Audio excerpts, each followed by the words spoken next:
bener tuh ukur disebut di luhur aya pejabat cek saha pejabat cek rakyat sok jara di pejabat eueuh rakyat nyarek mimpin cucungu bisa najara di pejabat lantaran dicoblos rakyat ayeuna rakyat eureun tong nyoblos jadi moal matakna ka para pejabat teh kudu sadar mararaneh jadi teh lantaran dicoblos ku rakyat mata geus jadi teh sing areling atuh oi ka rakyat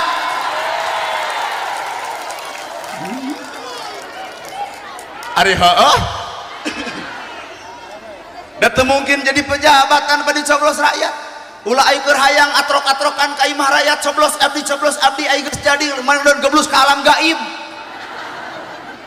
rasakeun ka capek rakyat rasakeun ka nyeri rakyat rasakeun ka ripuh rakyat rasakeun ka teungeunah rakyat naon sababna maraneh jadi lantaran